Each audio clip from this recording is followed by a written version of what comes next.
Hello and welcome to the Final Phoenix podcast. Robert and I are here to talk about what to do with the money that you make. So, we decided on this topic because when we start making the money, it's like, how can we make sure that we are doing the right things with our money in order for our money to make us money? So, Robert, why don't you go ahead and start us off and talk about your thoughts about the topic?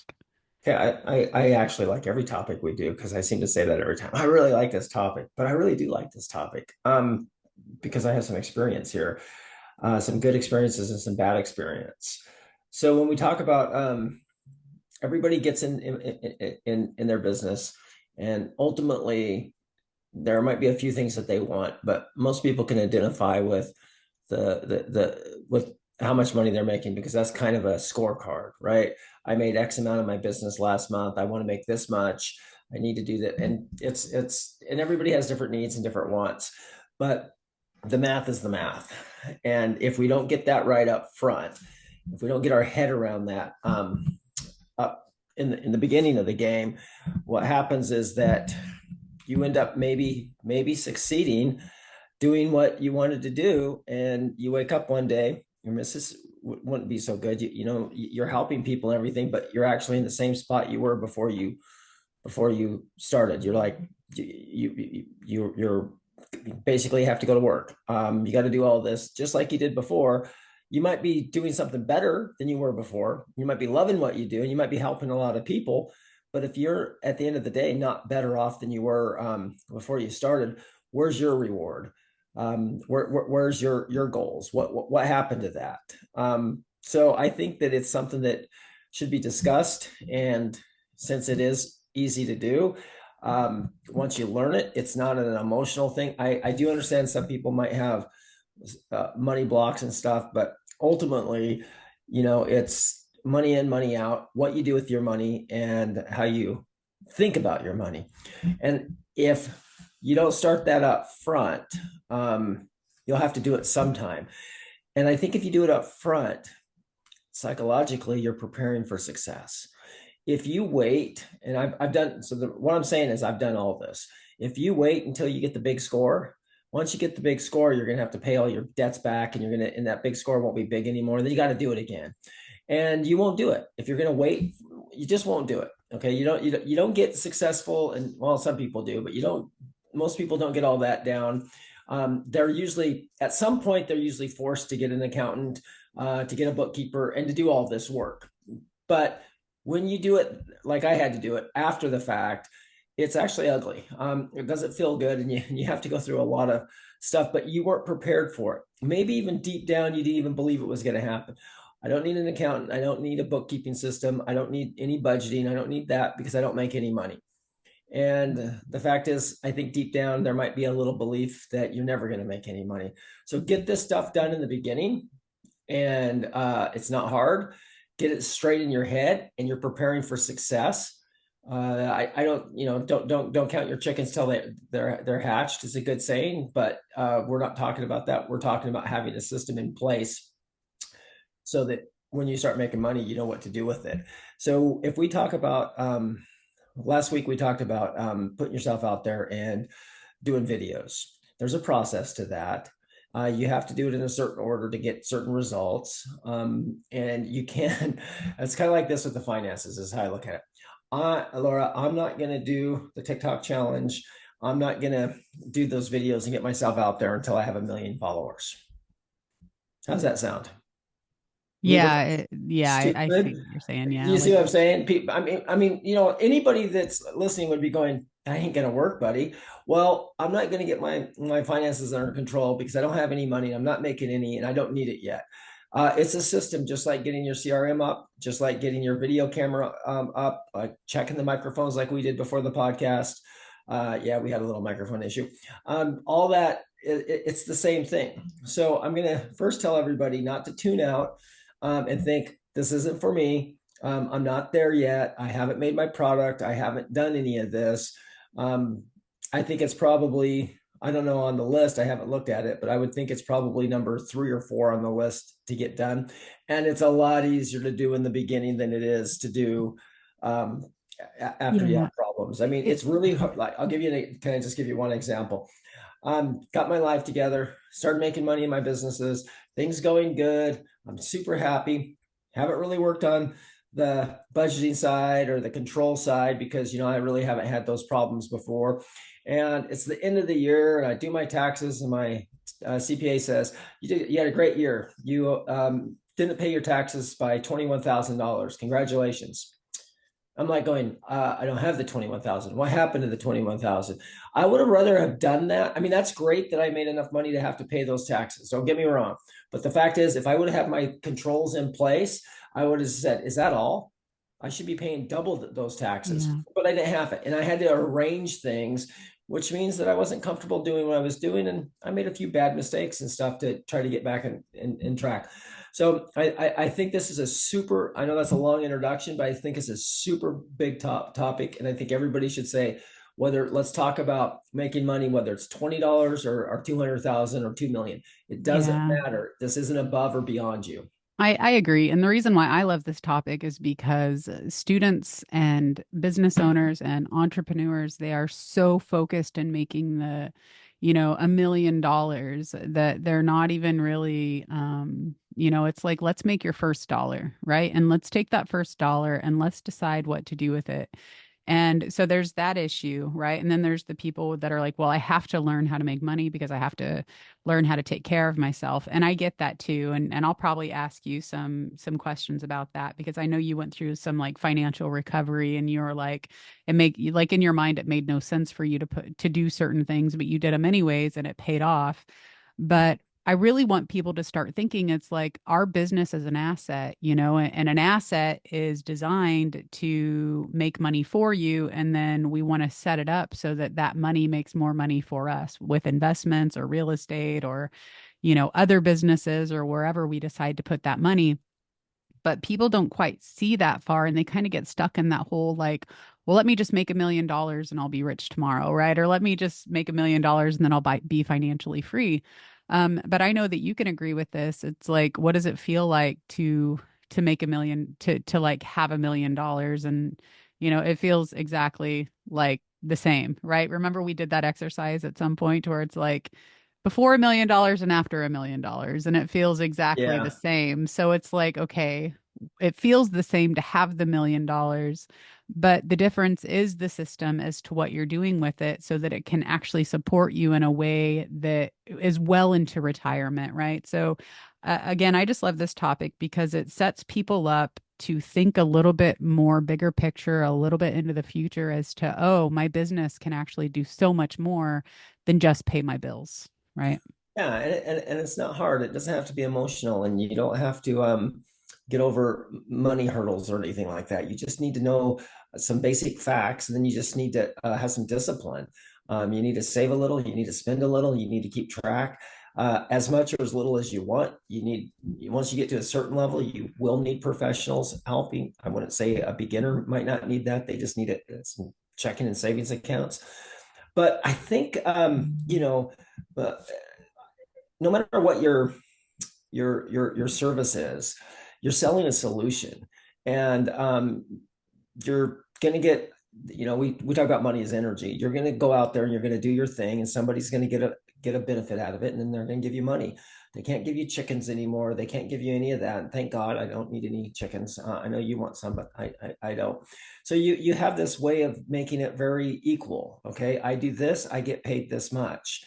It's not like, how much am I worth? I'm not worth any. That conversation is totally different. This one is something that everybody can engage in. But I think us as people, marketers, as in general, have a tendency to sell that result way more than maybe they should. How to make six figures in 5 days. I saw one on the internet the other day, and I don't know who she is and why she's on my feed, but I don't look at Facebook too much. I know I use it a lot for marketing and stuff, but I'm not a Facebook user. Maybe I shouldn't say that out loud. But I do scroll once in a while when I'm trying to find something. And I saw this one person selling, she makes $1 million in her coaching business a month or something. But I don't know. I have a hard time believing that she's selling a product for a couple $100, and she's making $1 million. It doesn't make a lot of sense. I make this much money doing this, and I must be good at it if that's true. But I'm going to come over here and make a lot less money to do it. So the numbers don't work out, but the message sounds great. I mean, hey, who doesn't want to do that? Now, maybe it's true, maybe it's not, but in my experience, I know a lot of people, and most of them don't make that money, and they don't, and they don't need to. I mean, you don't need to make $1 million of income a month to live happily, right? So I think the industry as a whole needs to step back a little bit and stop over promising that, not because you can and can't do it, but because the person that's reading that will skip over all the little things they need to do to get to that. That person, if she is making $1 million a month in her coaching business, she did a whole lot to do that. It wasn't just this one PDF that's going to change my mind in 30 seconds. I mean, she has a team. It just doesn't Yeah, work. we have, I don't know if we've talked about this before, but I have had some of my students go like, "Oh, so it's not just that easy." And the thing is that building a business is pretty simple, but you're going to have challenges no matter what kind of business you grow, right? And we do see the final, we see the final projection of that on the internet. Like you said, that ad, like maybe she is making really good money. But there's a process and a nurturing and a growth to building a business that takes time and energy and effort and the right tools and the right team and the right systems and stuff. And those are things that are developed over time, including the right products and, et cetera. So there's a ton of stuff that goes into business development that nobody sees the back end of that. Um, so yeah, I do feel like that's important to emphasize that there's a whole structure, and I do teach part of that in the Soulpreneur Starter Kit as to how to get started with even having a product, and some of the things that you need to learn, and that's available on my website. But let's just shift a little bit and talk about. So let's say because I know I'm going to have this question when people say, you know what, I just need to make money to live. I can't even think about right now how to make money for how I can't even think about what to invest in or how my money's supposed Okay. to make money for me. Like, how do Yeah. I even make I've, money to I've, live? Like, what is your okay. response So to that? I've heard that, been that person, had staff that have said that, have staff that still say that. And I've had other, same thing. And what I can say, with both you and me, we both know a lot of people that make what would be considered a lot of money, and they're in the same boat. I don't have any money. I don't have any time. I don't have any. They just here's the difference. They're not organized. They're not saving for their retirement. They're not paying their bills on time. And yet, if you looked at how much they gross, you'd be saying that person's wealthy. Okay, and we talked about this once before. Okay, so here's a person. He makes twice as much as you. All that means is that his car is more expensive than your car. His house is a little bigger than your house. His bills are a little bigger than your bills. And being all equal, everything should be the same. Oftentimes, they are in a worse position because they can't quit what they're doing. They can't replace that income. A doctor is going to be very, very hard to replace the income that he's making if he's living a life that he doesn't like. It's going to be really hard for him to figure out. He can do it, but it's going to be a lot harder, not harder, if he has a family and responsibilities and all this stuff that comes with that, student loans that are like $1 million. That's gonna make your decisions different. So your question kind of is the person says, I let me rephrase this to make sure. I don't have any money. I just need to make money. Okay, because I don't need to learn to figure it out yet because I don't have anything to figure out. But once I have the money, I can figure it out. Chicken egg sort of thing. And I'm going to say this and you're going to have to take this with kind of how I mean it. Okay. If you don't have any money and you need money right now, you need to get a job. You need to go do something while you're doing your online business. If you yes, I know people who've done it in 30 days and stuff, and I think you can, and I would support you and say, great, and I'll help you out doing that. But if your brain is on survival mode and you're going to go, you're going to do tricks, you're going to do maybe things that are not kosher, you're not going to build a business um, that is going to be long lasting. You're looking at today. I need money today. I need Yeah. money. I So, got I got to pay. So you got to get out of that brain. That is a mindset conversation, maybe deeper than what we want to talk to. But you got to forget about that. You got to get out of yeah. that right But away. but I like that. I think that's really important because if we are in survival mode, that affects our creativity. And if we're thinking about how can I make my rent, right? We can't even think about really put our energy into how can I grow a business. So I always tell people that if you're finding yourself in survival mode, you probably will buy a course on how to make $1 million in 30 days, and you're going to waste a lot of time and a lot of Yeah. money because that's not going to work for you. It's Well, probably someone else's ideas, and your business cannot be built on that, right? It so has to be built on you. if you're thinking about that and you need to make money quick, and you have to do this stuff, what happens is this. You're getting through your products, you're making it, and maybe there's a price point of something 40 bucks, 80 bucks. Your brain's going to say that ain't enough. I need to make more than that. And yet that maybe be is a crucial component to get to the $800 level, which is a crucial component to get to the $1,600 level. We don't know how this works because, every product's a little different. Every person's a little different. But if you're under that kind of pressure, or if you put yourself under that kind of pressure, you might skip critical stages because um, you don't think that it's going to work. So on lines of that, my story was when my life collided, when the universe shook me up a little bit. I had everything going wrong, um, debt, and I won't get too much into it because I don't want to see everybody start crying. But I was in a bad situation, and the person that was sort of holding my hand at the time, which basically was just there for moral support, we were going through the books and doing everything, and I'm talking bad. I'm talking 6 months behind in rent on one of my locations, and just a lot of stuff that I had no idea if I was ever going to survive. So I was in survival mode. I put that to the side, and the person I was working with said, "You need to get. This is where we started. We started with my bookkeeping. We started with my financial organization. We didn't start with better sales.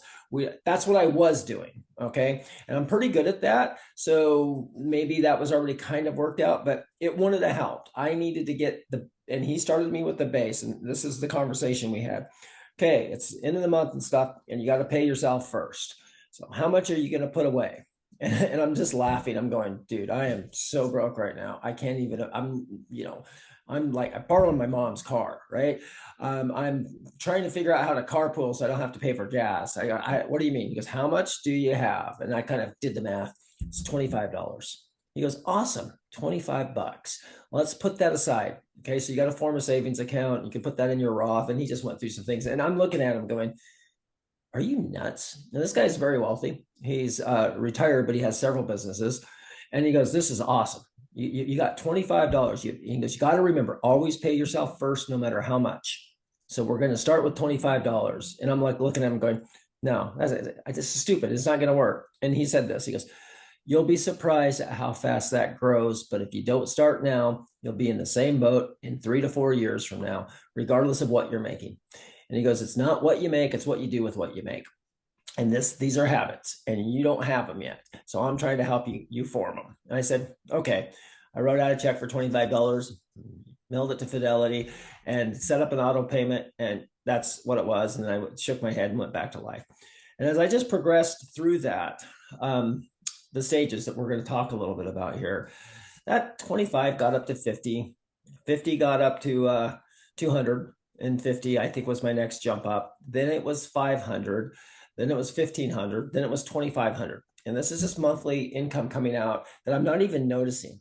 And all of a sudden, one day, I woke up and I had a lot of things done. I had money, I had savings accounts, I had security accounts.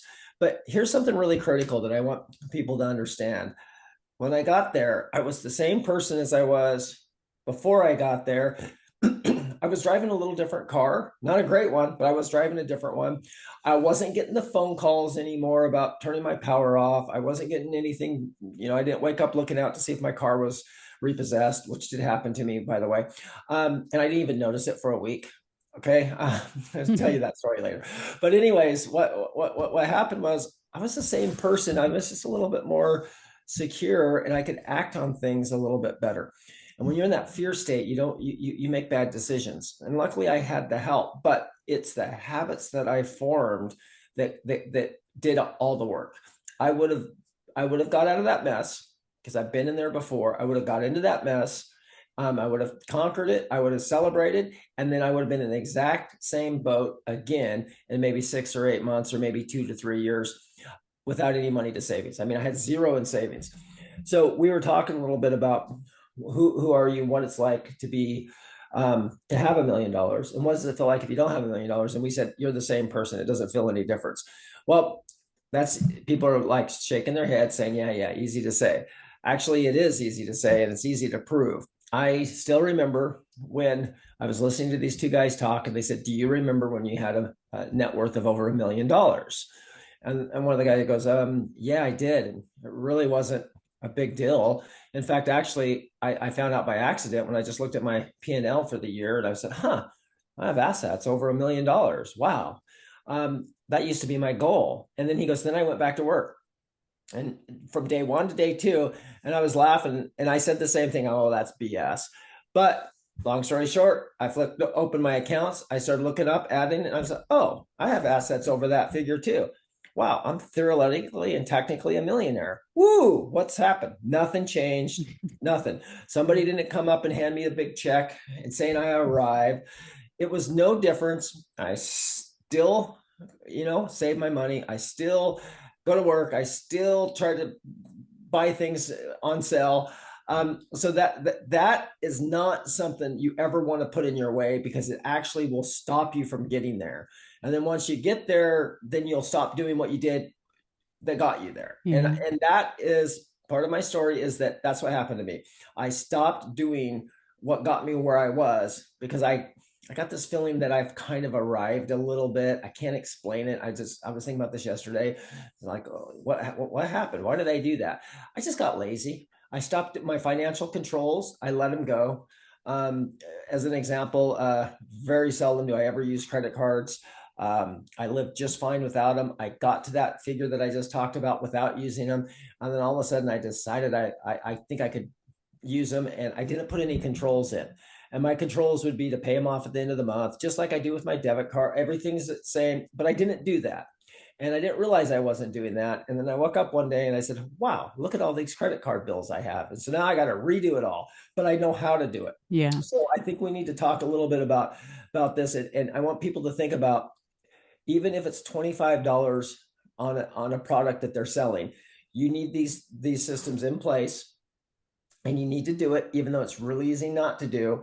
And then when you're going and you're bigger and you're hitting those numbers, then you call professionals to do it, and then you don't worry about it. But if you Yeah. don't, and if you do it yourself, and then you got to get a professional in there, you're not going to know your numbers. You're not going to trust the professional. That can create other problems. So let's hammer this and go down the list for everybody. Yeah, so I want to backtrack just a little bit and say, I love that we said get out of survival mode, because you're going to have a hard time creating, like you're going to have to know yourself. Like if you work really well under pressure and you can use survival mode in a positive way to help you make money, then I say go for it.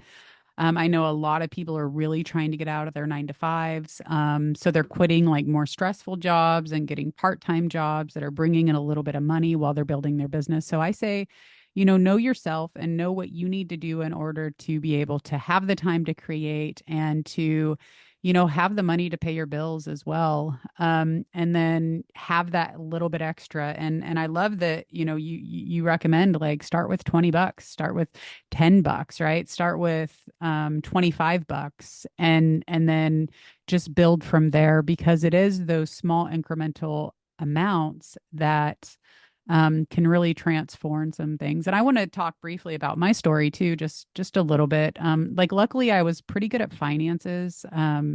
I was taught like money in, money out, but I never knew what to do with money besides save it, right? And that's one of the things that you and I have kind of looked at together and said, well, what should we do with money? Or, you've helped me learn too, like what should I do with money instead of just let it sit in my savings account? Because there's been times where I just had $10,000 just sitting in an account or up to $70,000 at some point just sitting there. And I'm like, well, should I buy a house? Like, I just didn't know. Right. So knowing what we can do with 10 or 15 or $20 or 10,000 instead of just letting it sit in our savings account. So I want to talk about that too.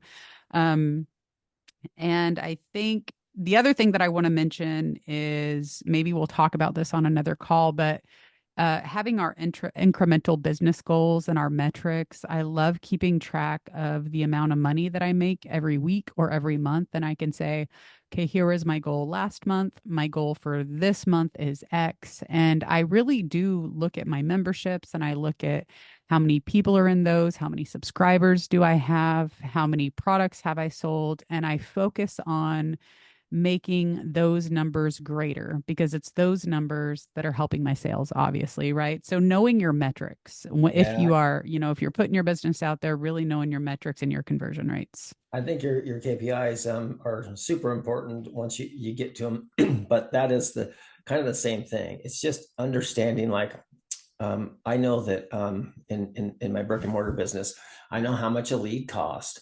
I know how much it's going to convert, and I can I can look at it. It changes, but I change my pricing structure when Facebook changes how they charge me. I always, but I can't, and I've done that before without not knowing those numbers. So you just make gut feelings, and sometimes your gut can be correct, but I don't believe this. I have an intuition, or my gut tells me when some people have no financial education at all. That's not your gut's not your gut can't go out there and become an MBA in accounting.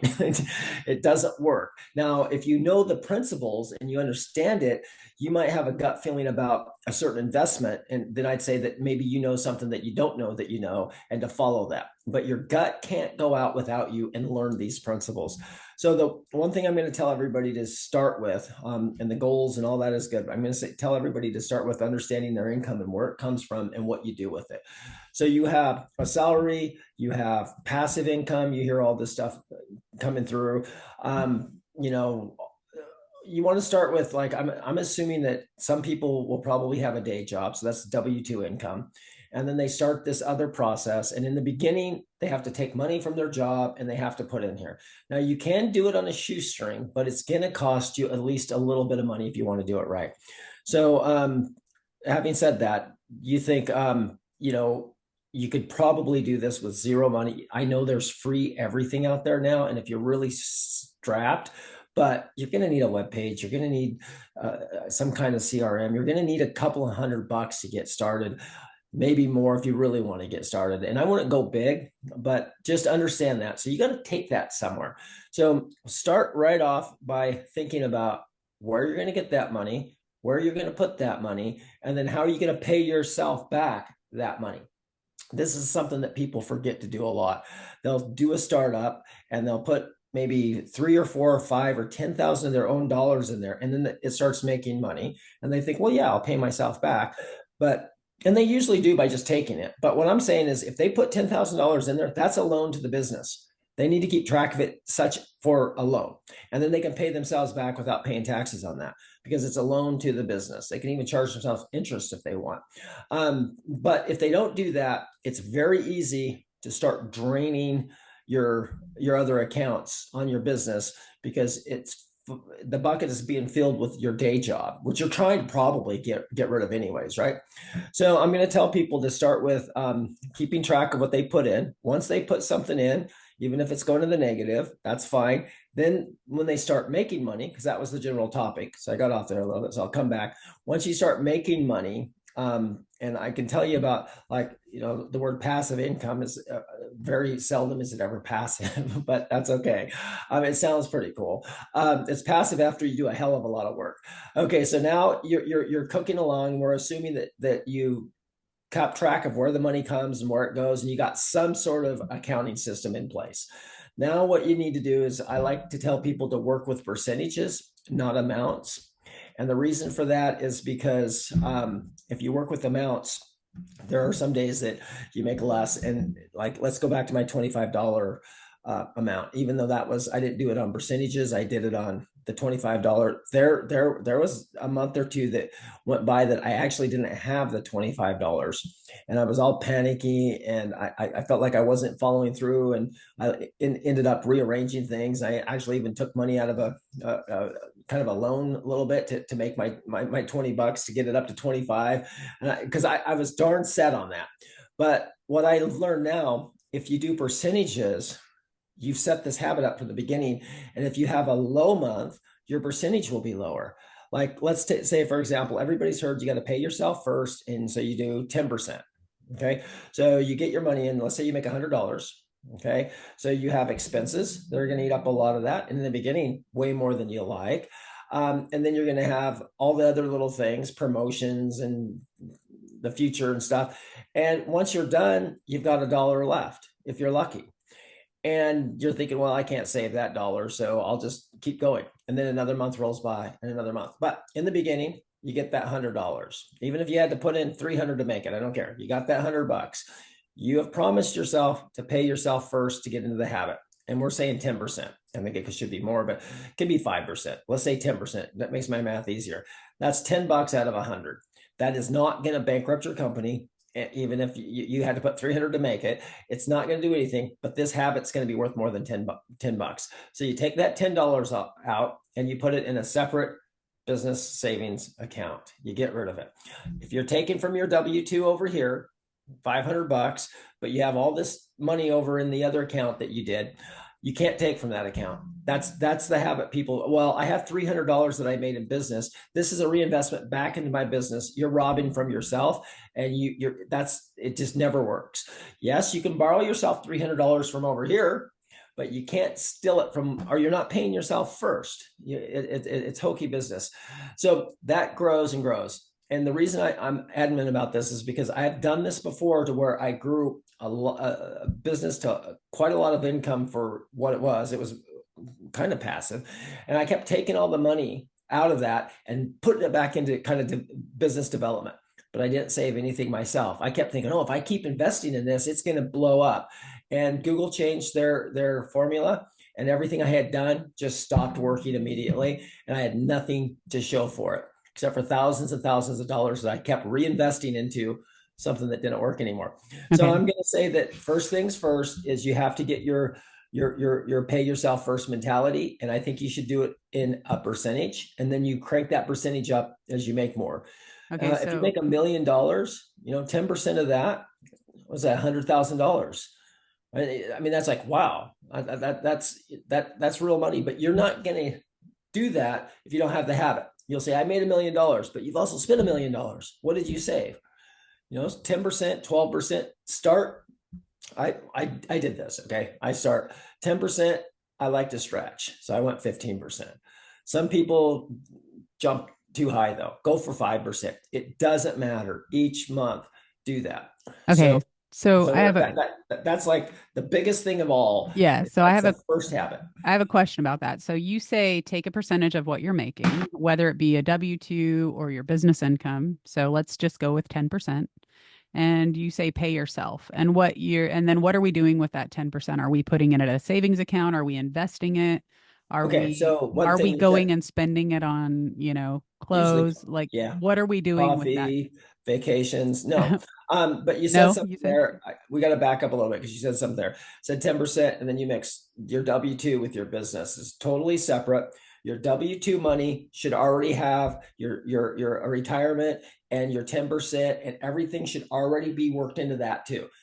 That's not this business. Okay. So you can't say I take 10%, but you take it from your W-2 instead or something. No, that already has to be done. So I'm making an assumption that you make a W-2 and you have some sort of retirement plan savings up. You take your 10% of that income and you put that in an IRA or something. I'm just assuming that that's done because those are things that have to be done. Or why work? Okay. You're going to work the rest of your life. So now this business is where I don't care where you get your money. You get it from Uncle Jim or whatever, you pay them back. That's how you fund this business. Okay. So now you're cooking along and you make $100, right? You make $100. You got to pay Uncle Jim back, right? And you could just pay him back the whole 100 and then you just work for Uncle Jim now. Okay. So nope, you get $100, you take that 10% off, then you pay all your bills. That's paying yourself first. It's critical that people understand this. Paying yourself first is not paying all your bills, paying Uncle Jim back, and then seeing what's left and taking 10% of that.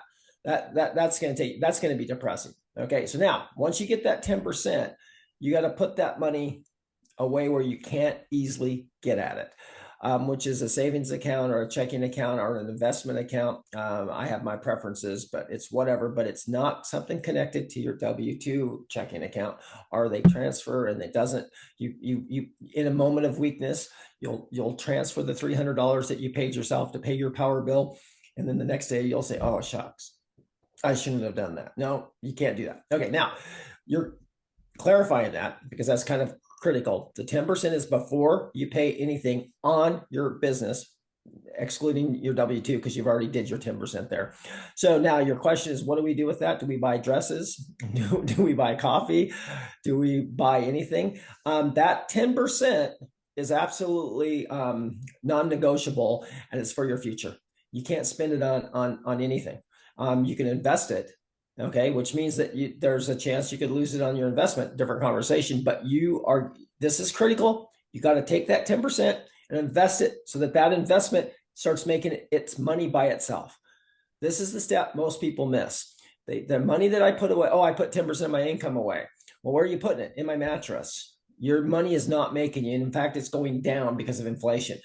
No. Any dollar that I make, that I put into that secondary area here, is going to make me money, or I'm not going to. And then the money that's making me money, maybe, depending on what I do with that, I usually like one more step in there. That should then go to one other source. And then that source can pay me my bicycles, flowers for you, dresses for you, chocolate for you, coffee for me. Then that's okay because I'm not killing the golden goose. Okay. So if like I have accounts that I have invested in, I've taken my business money, I've taken that money and I put it into the investments. Now these investments are chunking along and making me money over here. I have taken that money to buy goods.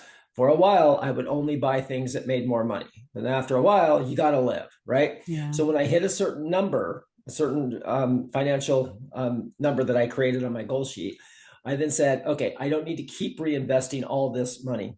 I'm going to take a percentage of that and live on. And then that's kind of how you do it. So that 10%, non-negotiable, but we talked about investments. Let's back it up a little bit. The first thing you need is your security account, your safety net. And so a percentage of that, if you're really just starting out, you should have a security safety net and this 10%. But sometimes that doesn't leave a lot left, right? You do 10% to your investments and then you do another 10% to your safety net. And then all of a sudden you got to pay your bills and it's not working out for you. So this is just personal. Then you can take that 10% and you can do 5% to your security account and then 5% to your investment. But I think it depends on what your situation is. I would have to know a little bit more, but people need security. They need to feel that they have security. So the safety net was, I built my investments and my safety net at the same time. And then I paid my debt off. I didn't pay the debt off first. Oh, this is another thing. I think I'm jumping ahead, but some people say, well, I have all this debt. I need to pay it off. No, you'll just get back into debt. Yeah, I think I've done Yeah. that a lot. Yeah, they've proven that that a lot of the times when people pay off their debt, they just get a lot more debt. And one thing that I really like people to understand is that wealthy people make money off of debt, right? They're making Oh money yeah. off of Oh their yeah. money, That's but they're making money off of no. their debt. And to actually pay off that debt is taking basically all of your resources and leaving you with a zero balance instead of making money from that debt. So, Yeah, um, on that note, just and this will be to so people can understand that this is just really simple. Um, my dad asked me once, he said, how much you have left on your mortgage? Because we talk finances and stuff. And I said, well, I have X amount left on the mortgage. And he goes, are you paying it off early? Are you paying that off so that you can get out of that debt so that, when you retire, you don't have any house payment, which totally sounds reasonable. But at the time, the mortgage was like 3.8%. And I'm making 8 to 10% in these other investments. And so I said, well, right now, every dollar I make over here is 8 to 10%. Over here, it's only 4%. What do you think? Should I pay off the house faster just to feel better? And I actually wasn't being sarcastic. I actually asked him because I trust his advice. And he thought about it. He goes, good point. Keep putting the money where it makes more. But we are trained to think about getting rid of the house, getting rid of this. So this debt thing has to be looked at really carefully. So this is what kind of like there's a lot of things that changed my financial viewpoint, but this is the one that changed it probably the most because I had severe debt. Okay, second, third mortgages, 28% interest, and it was horrible. And you know all that story. So here's the thing though. I was like taught not to get into debt, but I got into debt anyways. And then I was like, pay the debt off first, then invest. That debt, 30% interest, man, pay that off. And it's good advice if you make enough money and you can do that. Well, I read this article that said, in all likelihood, you'll just get back into debt and you'll think you'll be able to get out of it because you've done this 3 or 5 times. So you're just going to create the cycle. What this guy said was invest, safety net, and pay off your debt. But don't worry about that interest rate. Your debt will get paid off. You've lived with it this long. But here's the thing, if you do it this way, at the end of it, you pay off your debt, you're also going to have safety net and you're also going to have investments and you're also going to have the habit of doing it. Now, I actually vehemently disagreed with this guy. I was like, no, that's not what all the gurus are telling me to do. But then I thought about it. I said, but I've done that for 4 different times in my life. I was zero debt free. And then all of a sudden I'm back. And each time the debt grew and then debt got bigger. So $5,000, then it was 10,000, then it was 20, then it was like something like 87,000. I'm thinking, wow, the next trip around, I'm going to be bankrupt. So I said, I have nothing to lose right now. I'm going to try it. Started with that $25, paid minimum payments. One of my mortgages, my minimum payment didn't even cover that. It was interest only. It was crazy. I did it anyways because I said, I don't have anything to lose. That shifted everything. And then once I got that second mortgage paid off, then I got the third mortgage paid off. I had my safety net done. I had my investments. All that money that I was paying there just shifted right over to here. And then things just started to snowball. yeah. So that is an education that most people don't have. So I'm not telling you to carry debt. Get out of it as soon as you can.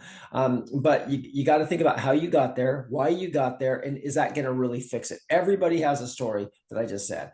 I don't know if you've ever done. Have you done anything like that, or you the exception? No, I haven't. And mainly just because I was very safe with money. Okay. I was very safe because I was a single mom. I didn't have anybody to get me. I didn't have anything really. I couldn't screw up. So I just, like I said, I would save because at some point I was making really good money and I was able to put, $1,000 a month in a savings account, but I just never knew what to do with it. And Oh, I think you just, do you remember during just talking about education? I remember that during the pandemic, nobody knew what was going on. We didn't know what is. And I remember that's the first time I got to look at your finances a little bit. And it was like you had all this huge savings account, you had all this money in your savings, and you had a credit card bill, and it wasn't very much, to be honest. It was a couple of $1,000, but we didn't know the pandemic. Do we want to pay it off? But I sat there and looked at that, and yeah, there was some like, well, but interest rate was whatever it was. I think it was 22% or something.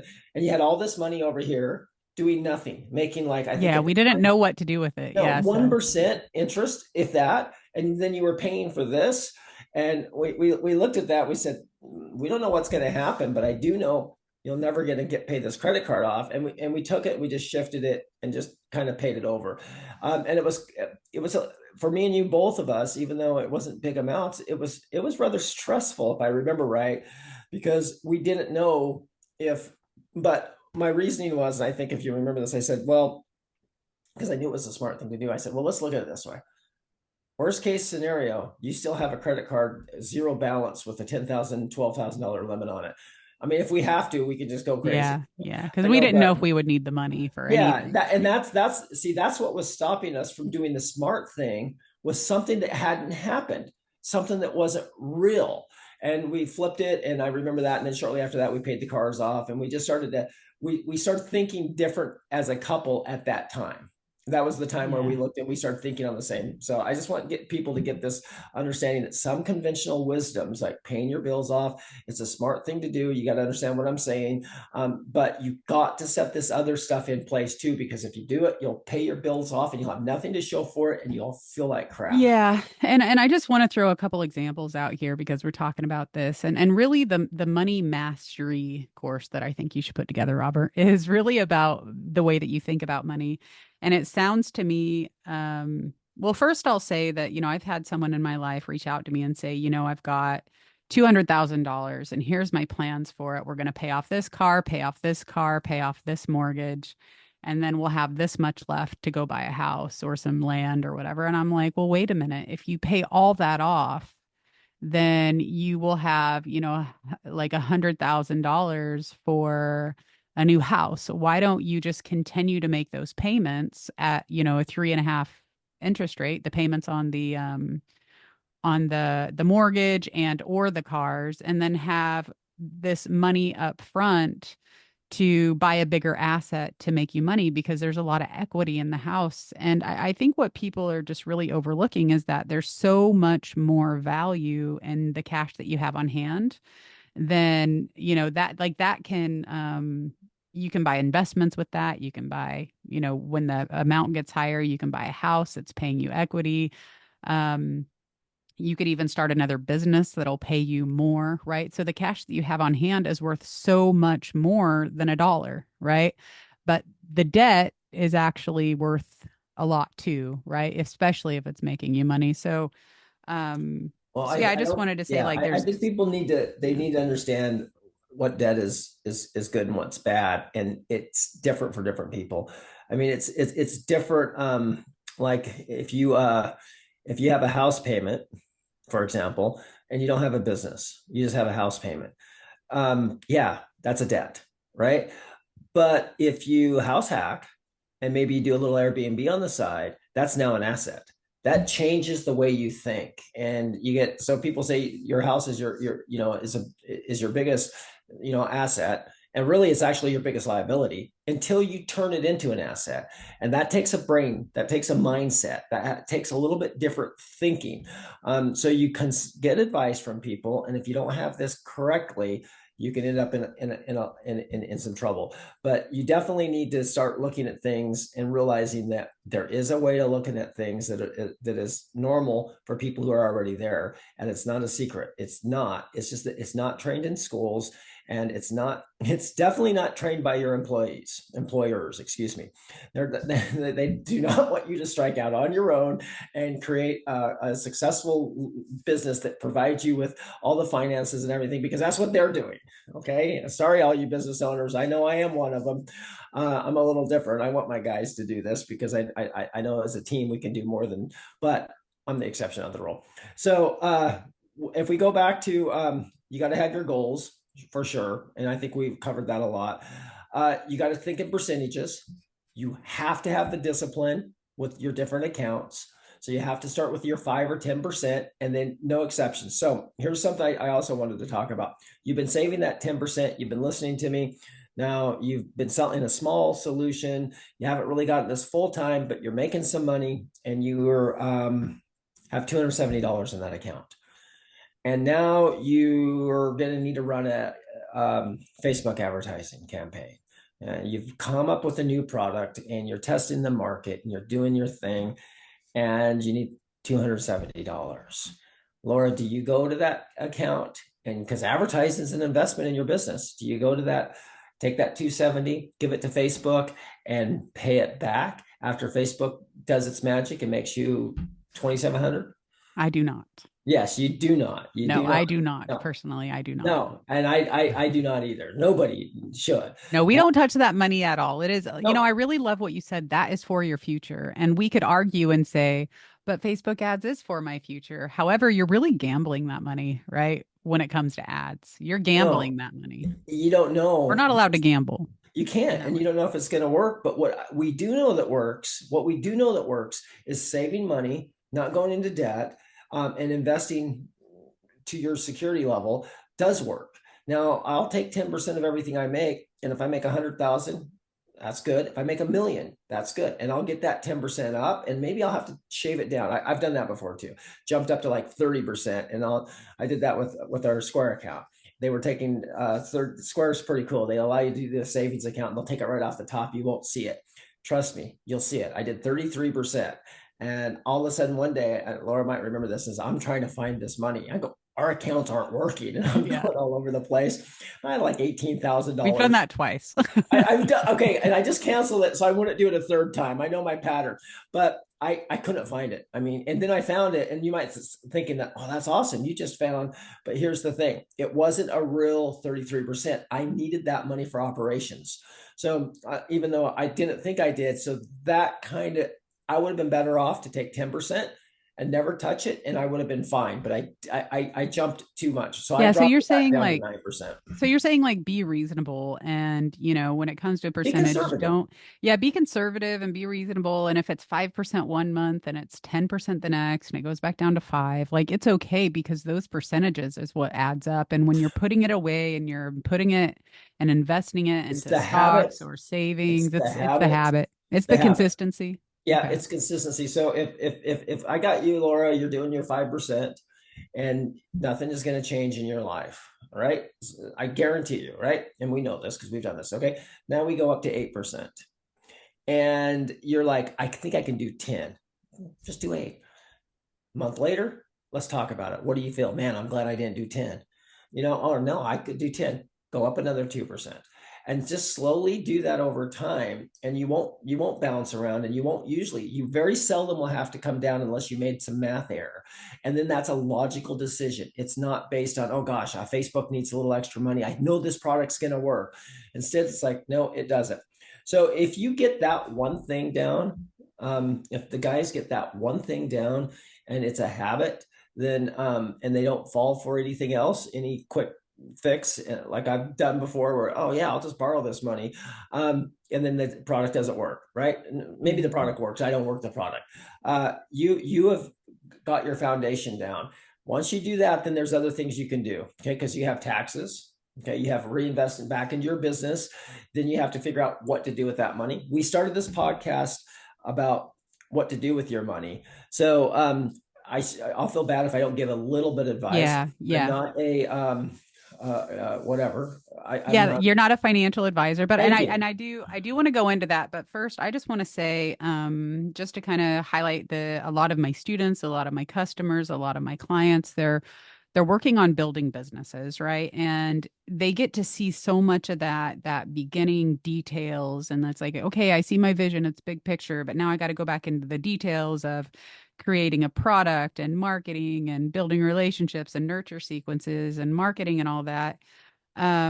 So like one of the things I love to teach people is to how to make money and how to put products out there so that you have multiple streams of income, so that you do have a product that's like, one of the things that I love to do. And it's like, I have this one product and 100% of its income, its profits, I'll put into my investments, and I know that I'm consistently doing that, and it kind of encourages me to build that product. I also take a percentage and set that aside as well off of everything else. But so I first want to say learn to make money. And allow it to be a exponent or a one step at a time. It's going to slowly grow.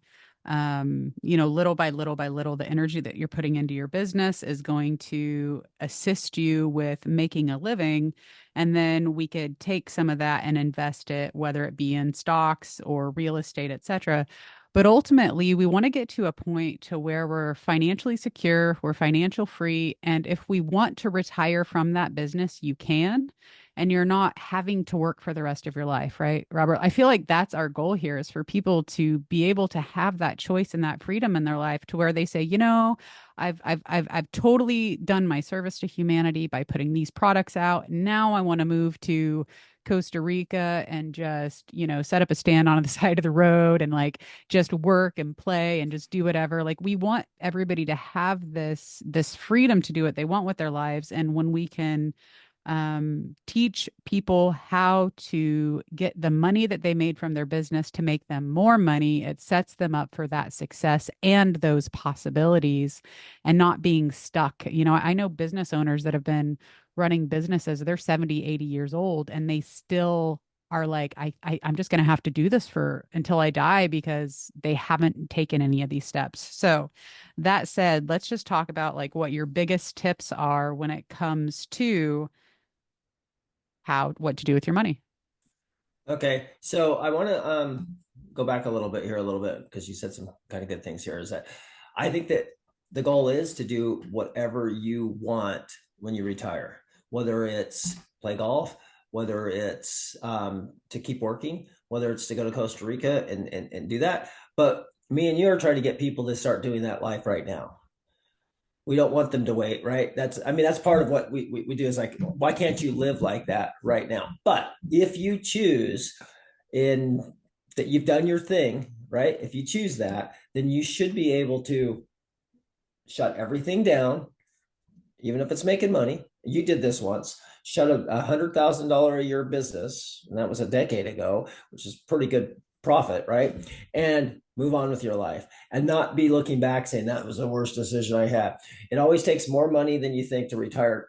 Now, I know people that are old and should retire, but they have to work because they have to work, right? And we were talking about that. Well, I know a lot more people that work that are financially savvy that work because they want to work, and they Yeah. even make more money when they're retired than they make when they made in their job because they've learned how to do it, and that's what they like doing.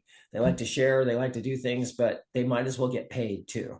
So In I, fact, I I think know. ultimately that's your goal. Yeah, and in fact, I know people that are like, yeah, I just made this, I built this purse company and then I sold it, right? So they're just having a blast out there doing startups and selling and maybe they're doing coaching on the side because that's what they love. And really it's like you said, I love that you said like do whatever you want when you retire. We are not in the business of you have to work until you're 65 years old and then you get to live. It's like, no, let's teach That's people how horrible. to live right now.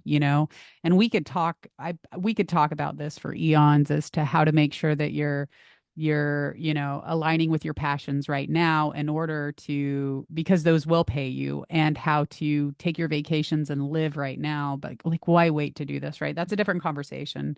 Yeah. But yeah, go ahead. Yeah. Okay, so it's just good that people have to have their goals straight, and then they have to switch them a little bit. And if your goal is to make a lot of money right now, and then most of the time people I talk to is kind of like make your money now so that I can quit my day job and do what I love.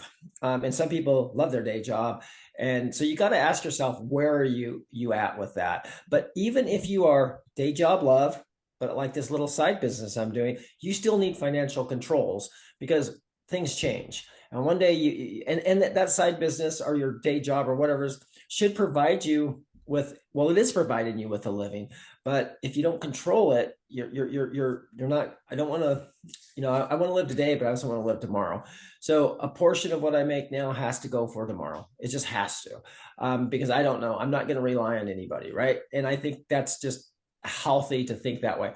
So what's your question to me, and Yeah, I love I'll that you answer said it. like you almost said like using your day job as an asset. And I do tell people too that your day job is essentially financing your business that you're building. So a lot of people are like, I don't want to stay. And then it's like, well, the whole reason that you're able to do what you're able to do and build the business that you love is because your day job is financing that. So if you can stand it, stay there, find something else. If Well, you I don't was need to stand it, then get out of there and use your, if it's yeah, causing you mental stress, mental health issues, that's a whole different yeah, topic. yeah. But I remember I was listening to a real estate talk show, podcast or whatever, and it was a really rather good one.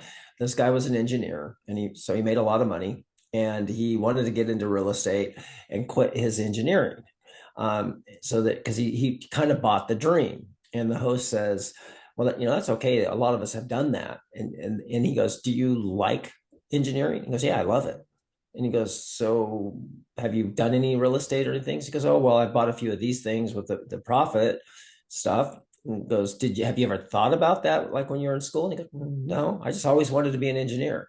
And so the guy asked him, he goes, "So why do you want to quit something you love to do something that you think you might like?"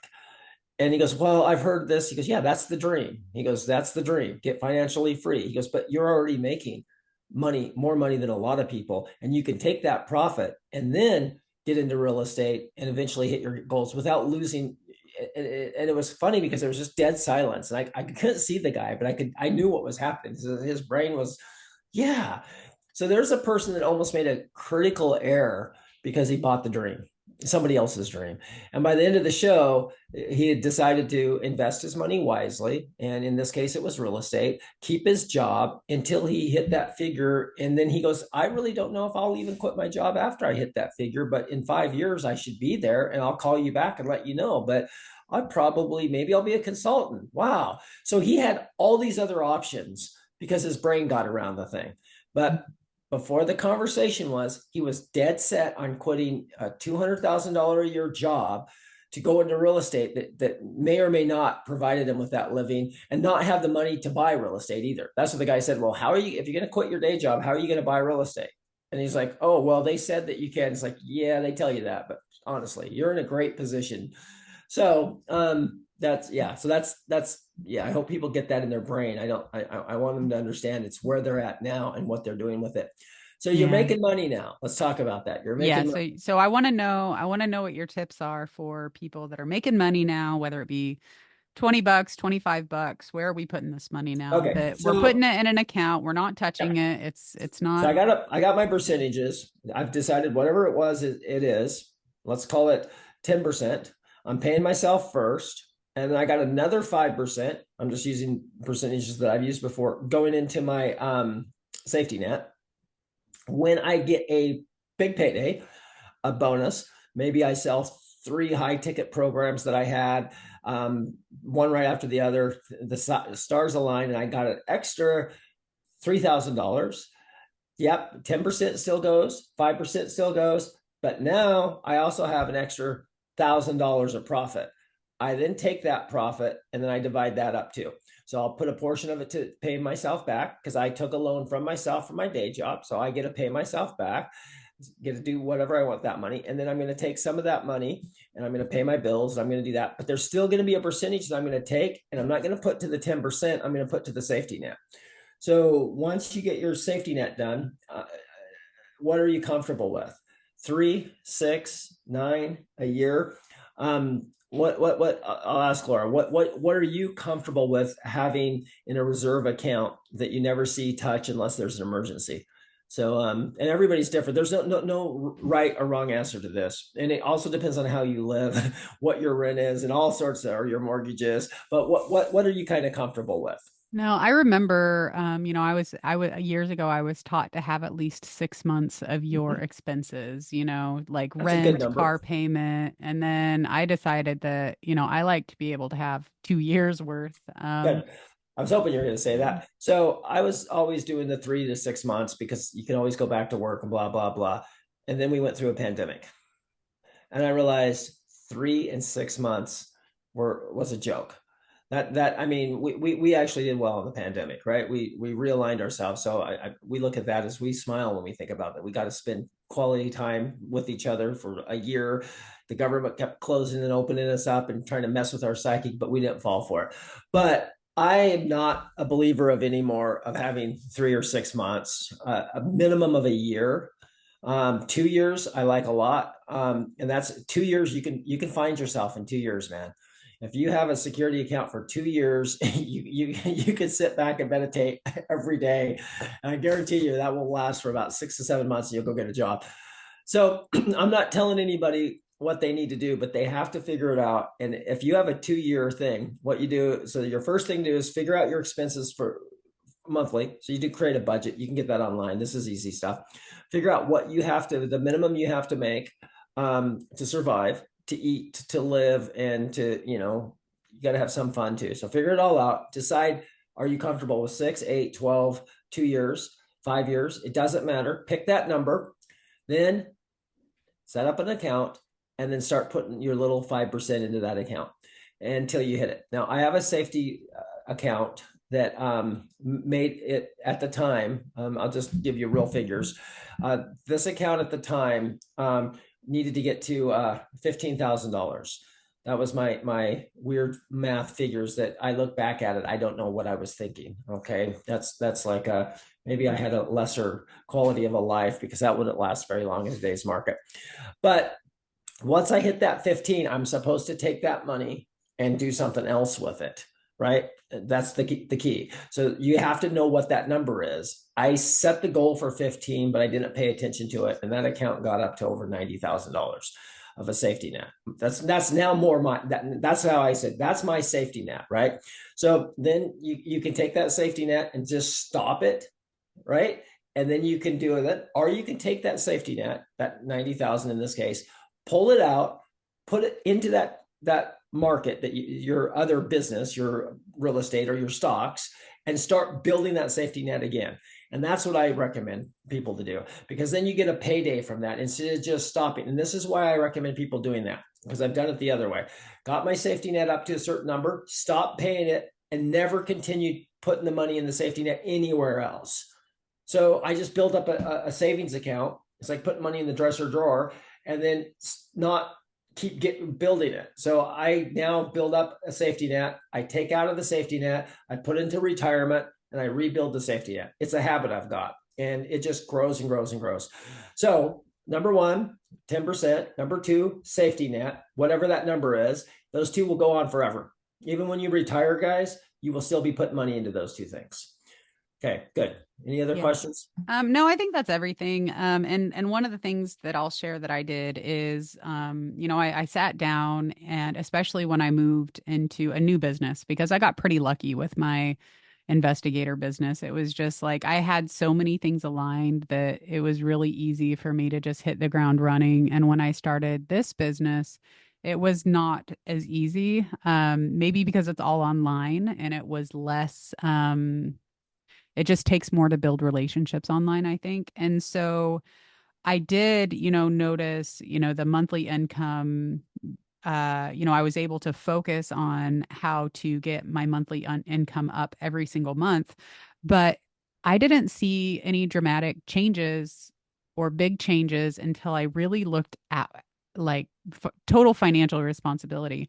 What am I bringing in, and how am I going to split this amount, right? Like, a percentage to the investment account, and then we just buy stocks or whatnot. That's a different topic, but a percentage to the savings or the safety net account, a percentage to go back into my business, a percentage of actually, spending money and really budgeting. It wasn't until I looked at that my psyche almost aligned with my goals, and then my energy system aligned with my goals. And then I was like, oh, I want to make, you know, 5,000 extra dollars this week or whatnot, right? And then and I know that you work really I know you're an advocate for this too, but to know your goals helps you align with those. And it's okay if you like don't make your goals, or if you like, and I know that we give the staff this stuff too, is like, what are your numbers? What's your plan, right? Because knowing our plan helps us reach those numbers. Even if we don't make it, we at least have some projected desires, right? From the month or the week or the day, right? So just to finalize our conversation, what is your advice to people who are because we simmer in the same numbers, right? We simmer in the same Yeah. X amount a month until we're like, wait a minute, let me project my goal to this amount today, or this amount this week, or this I amount think this month. And they actually, it somehow works out to come true. Is that right? Do you notice it that? does. Yeah, I do. But I also think that sometimes people sell themselves short. They don't believe in themselves, so they they put lower goals than what they probably should. And you do have to work your goals. You have to do all that. But I also weirdly believe in the magic of the universe. So I set a certain number to reach. And I had set a realistic number based on what I was working and what I was doing. And I looked at that and I said, that's not stretching very far because actually I know I'm going to do that. And it wasn't very appealing to me. So I created another number. And that number was at that time extremely large. And I had no idea how I was going to do it at all. But I also knew that I was going to do it with what I just told you about. And I'm hoping that something else would come along, right? Because what I was doing would not have provided those type of numbers. It doesn't. But my brain said, but that's your goal. And then I just kind of went to work, and through a bunch of things that happened that I did that I don't think I would have done if I wouldn't have had this number. Um, I got to that number, and it wasn't the way I thought it was going to be. I'll be honest with you, it wasn't. And some people might say, "Oh, you got lucky on this. You got lucky." I had a lot of luck, but you know what? I had to do something for that luck. I actually had to fill out paperwork. I had to set things up. I had to sell something. I had to do something to get those numbers. So I am a firm believer in setting a unrealistically high number that you want to make. It doesn't matter how you're going to make it, that you want to make it. It's $1.2 million. Then you could break that down, and then you can get really logical on this. I like working both sides of the brain. And then you can say, you just don't know how many ways the universe will provide you with what you're looking for if you've told it. So I've done that. Back one thing though, before we close this up, because I said what to do with some of this money. Right now, if we're talking about, I'm talking to just the beginner person and stuff, and you got your 10 and 5%, you're doing that. Those should be going into a very conservative account. Okay. You can get 5.5% in a savings account from Schwab. Or, you know, if you know it, you could do an ETF, Standard & Poor 500. You can put some of the money there so it grows, and you need to do that. But in the beginning, you need to put it in a safe place where you can feel it, or you can log on to it and it doesn't matter what the market does.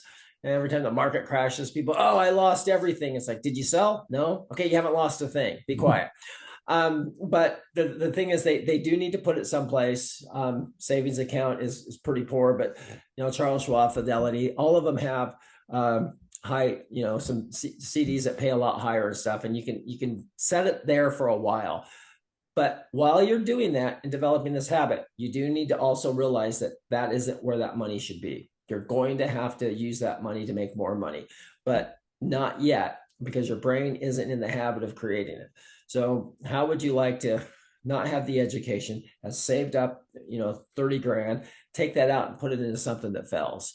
That's going to be a real shot, right? So you don't want to do that. You want to make sure that you're educating yourself on where you're going to put this money while you're saving and doing it. So I haven't given anybody really like, you know, buy this stock or buy this real estate or put your money here or start another business, because I don't think that's too specific for individuals. But the formula works for everybody. And once you get up there, you'll know the number. Like you said, you're comfortable with 2 years security. So that's a number. You can tell me what that is. We can figure that out. So once you figure your number out, let's say, for example, that 10% becomes, you have $40,000 in your savings account or in your interest bearing account at Schwab. Okay. Now it's time to say, that money is not making me that much money. I need to do something else with this. Now you can decide, do you want to put it in the stock market? How long do I have left?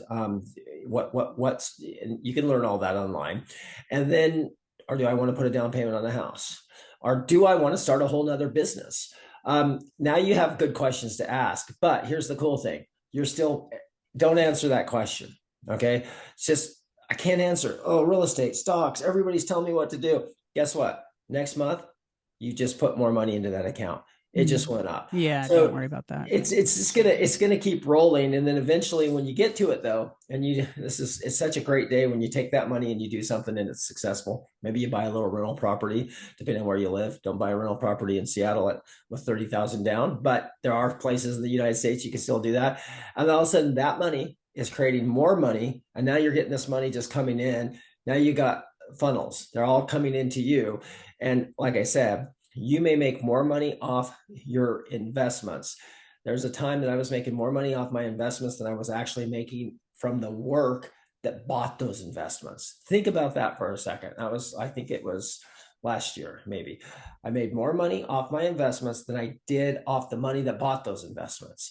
Now, that means there's something broke. So don't text me and say, hey, dude, I know something was broke and I'm fixing that, but that's pretty cool. So there we Mm. go.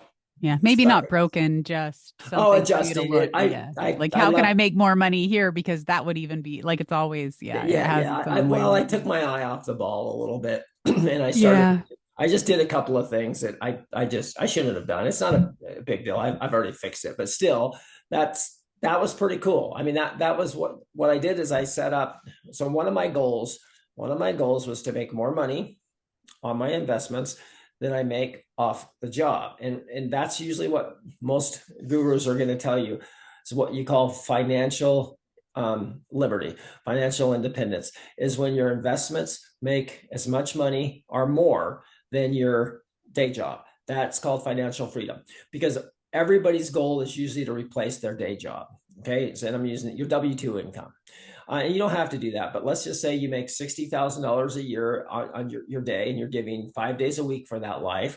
You make this business and you do this investments, and now you're making that figure. You could theoretically quit your day job and get 8 hours a day back of your life and keep and do something else with your time or not. But I think people should know those numbers. I think Yeah. they should, first thing they should do is look, and I don't want to tell anybody to quit their day job or anything, but I think they should look at the income that they're making at their day job, and that should be on their goal sheet. Is to as fast as possible replace that income. That way you can choose to go to work. And by the way, if you work for me and you're in that position, you're going to be a better person and you're going to be happier at work, and we can be working together opposed to you working for me, because you're going to love what you do and you're not going to be doing it and being in grumpy mood but have to come to work. um, but then you also don't have to come to work. That's a different story. Yeah, that's okay. That's okay. We like to help people grow.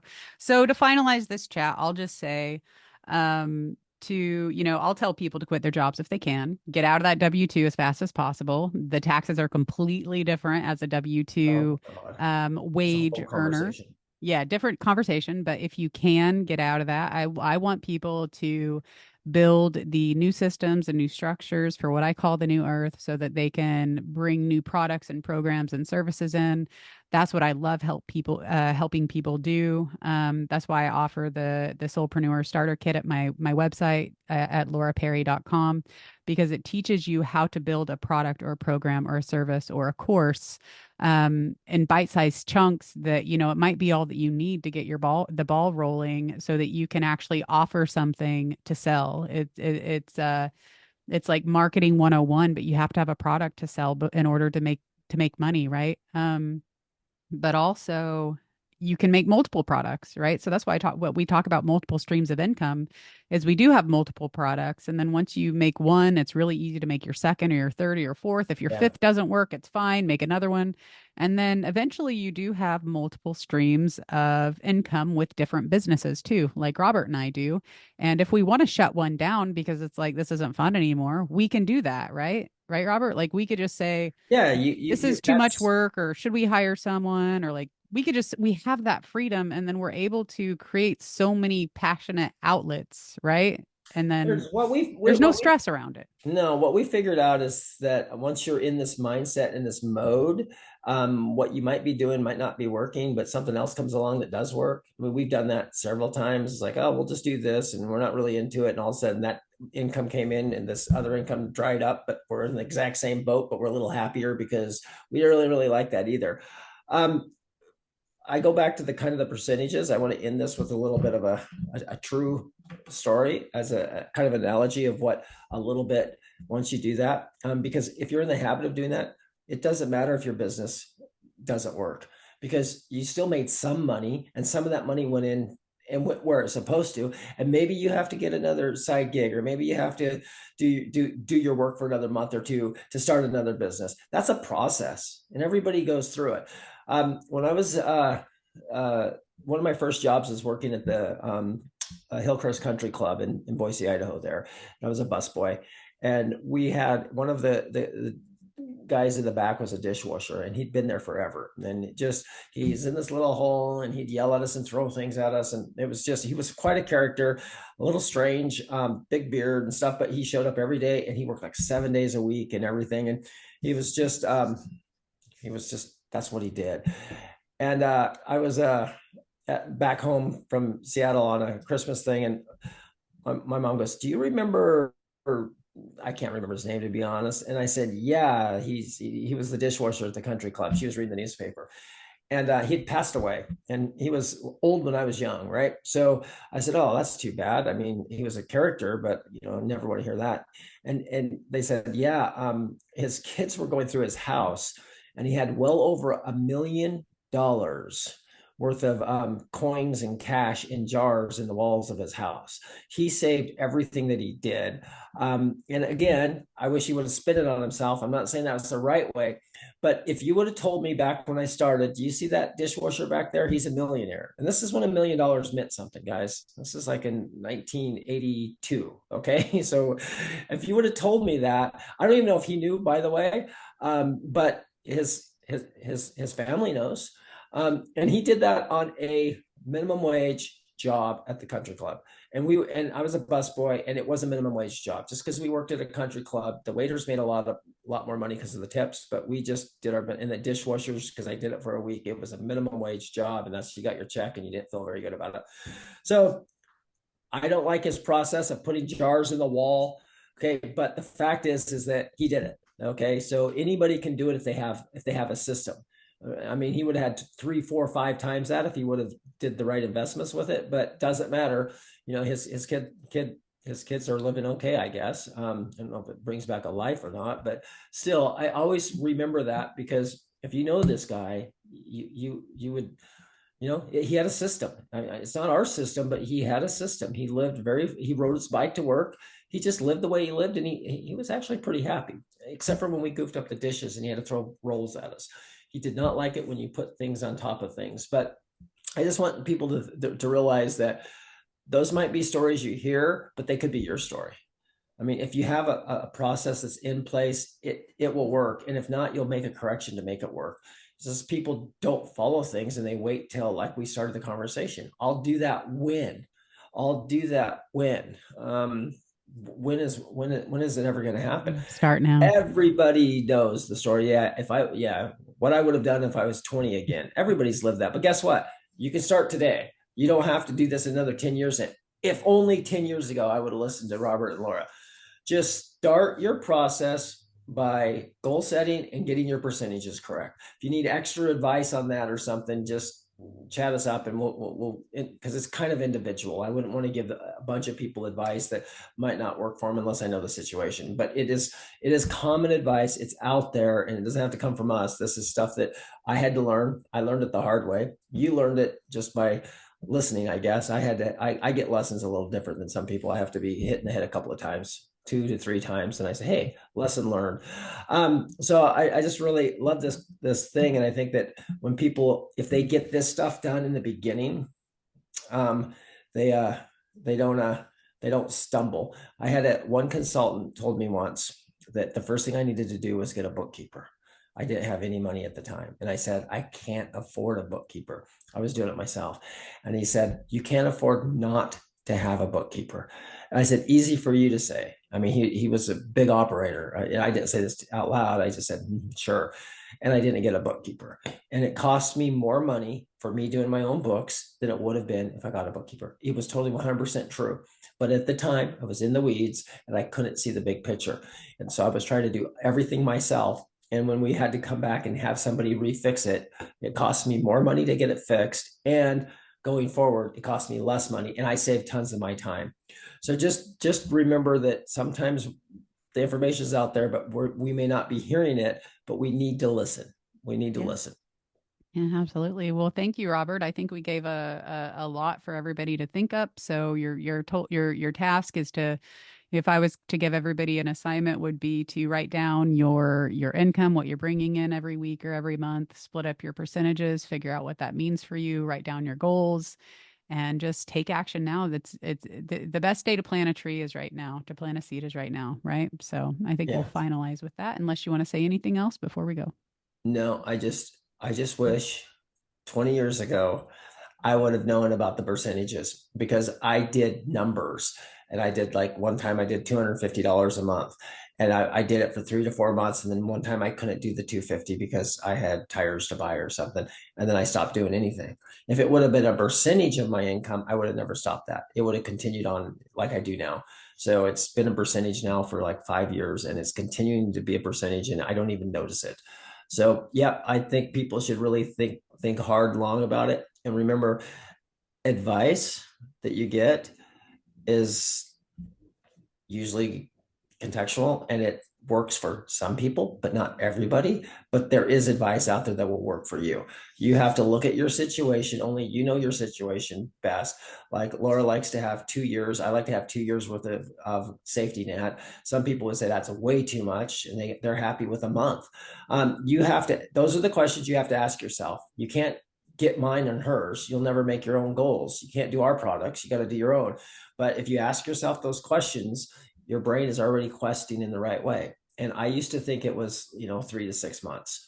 I'm 18 months to 2 years now. Mhm. The pandemic taught us a lot. Okay, it really taught us a lot, and I'm thankful for that. So that's all I want to leave it with: is just set your goals, make them simple, do it, and then reevaluate in 3 months and raise them or lower it if you have to. I don't like ever lowering it. I don't like doing.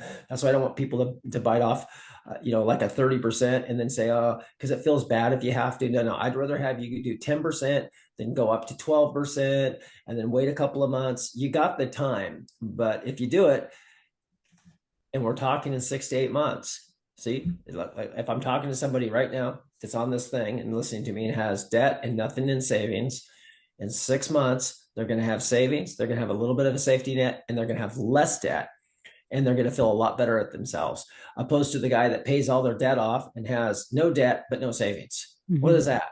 I mean, And that's no starting over. investments. Yeah. Oh man, it's Yeah. horrible. Okay, I like All this right. topic. We probably went way longer than we should have, so maybe people put up with us that long. Thank you Yeah. guys for Very doing that. well. Yeah. Well, thank you everyone for tuning in, and we'll see you next time. Bye.